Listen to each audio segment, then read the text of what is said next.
Hi there.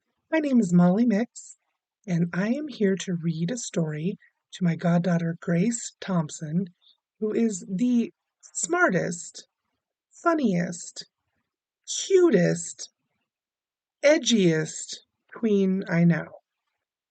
This story is Leo the Lop by Stephen Cosgrove.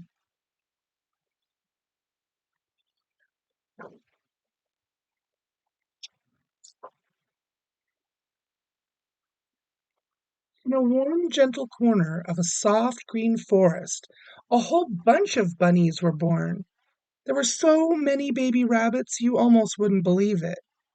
There were white ones, brown ones, even some with spots, and every one of them had a little pink nose, fluffy white tail, and two pointed ears that stood straight up in the air. All of them, that is, except for Leo the Lot.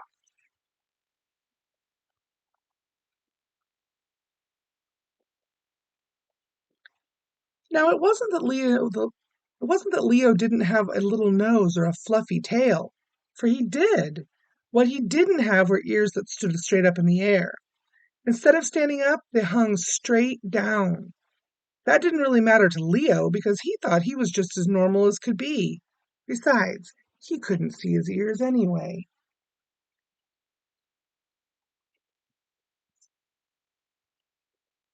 Day by day, as the rabbits got older, they began to notice that Leo was slightly different. The more they looked at him, the funnier it seemed. It got so bad that the entire burrow of bunnies would roll on the ground, holding their sides in fits of laughter every time Leo walked by. You've got to admit that a rabbit walking around with his ears dragging in the dirt is pretty funny.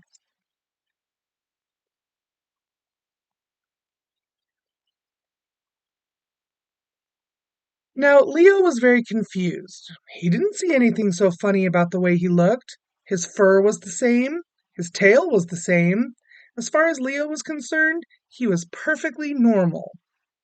Finally, out of frustration, he asked, how come you guys are always laughing at me? For a moment, the other rabbits tried to be serious, but they just couldn't hold back the laughter. One of the rabbits finally blurted out, "Your ears, you dope! They drag on the ground. You just aren't normal." Leo looked down, and sure enough, there were his ears, dangling in the dirt.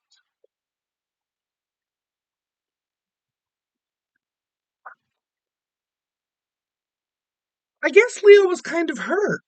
He really didn't feel any different than the other rabbits, but because his ears hung down instead of up, he just wasn't normal.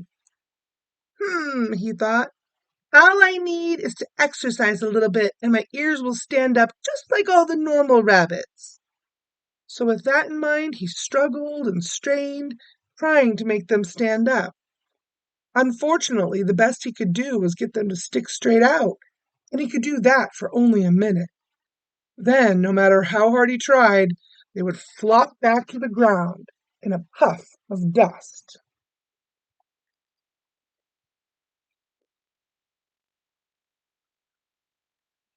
Well, thought Leo, that didn't work. Maybe if I show my ears which way to go, they'll get the idea and go there on their own. Very carefully, he climbed a tree, and after cautiously hooking his hind legs around the branch, he dangled over upside down. Sure enough, his ears hung straight down.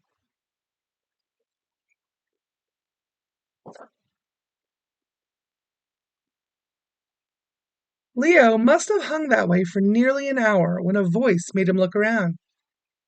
Doing that for? Spoke the voice.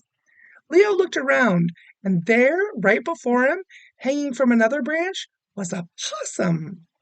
Well, said Leo, feeling a little foolish, I'm hanging upside down so my ears will learn which way they're supposed to go, so I can be a normal rabbit. Normal? Asked the possum. Before, when I saw you on the ground, your ears looked normal. Now they look upside down. Leo thought and thought, and he didn't have an answer.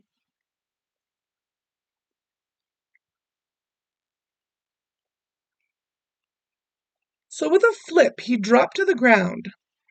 He thought, If my ears going down are normal, then the other rabbits with their ears going up aren't normal. The more he thought about the other rabbits, the funnier it became. With a laugh and a giggle, he raced off to tell them what he had discovered.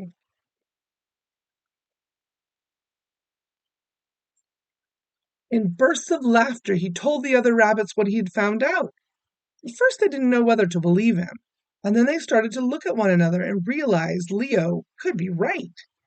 Oh dear, what are we going to do? They cried. I've got an idea, said one of the rabbits. He picked up two rocks and with some twine he tied them to the ends of his ears. Sure enough, with all that weight, his ears began to droop lower and lower until they reached the ground. Seeing his success, the other rabbits ran around picking up rocks and tying them to their ears.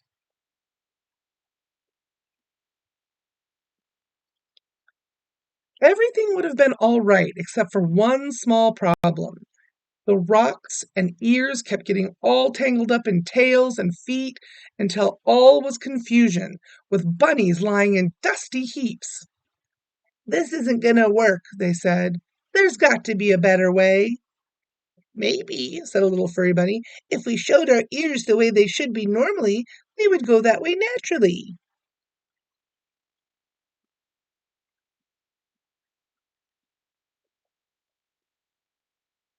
So they all very carefully climbed a tree, and after tying their ears to the branch, they gently hooked their legs and swung over, hanging upside down. Sure enough, every one of those bunnies' ears hung up instead of down.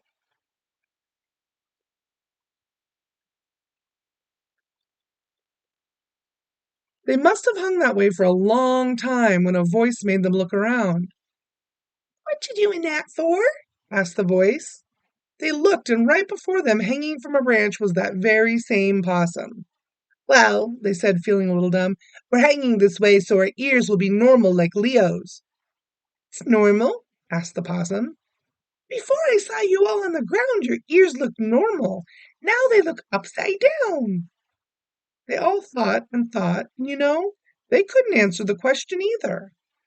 Carefully, they untied their ears and flip-flopped to the ground. The rabbits thought and thought. If we're normal and Leo is normal, then normal is whatever you are. With a hop and a giggle, they raced off to tell Leo what they had learned. After listening to their story, Leo had to agree that normal is whatever you are. And from that day forward, the rabbits of the burrow lived very normal lives in the soft, warm forest. So, if you are a rabbit and your ears go up or down, try to remember Leo and the lesson that he found. Leo did still have one small problem. His ears always drooped in his soup.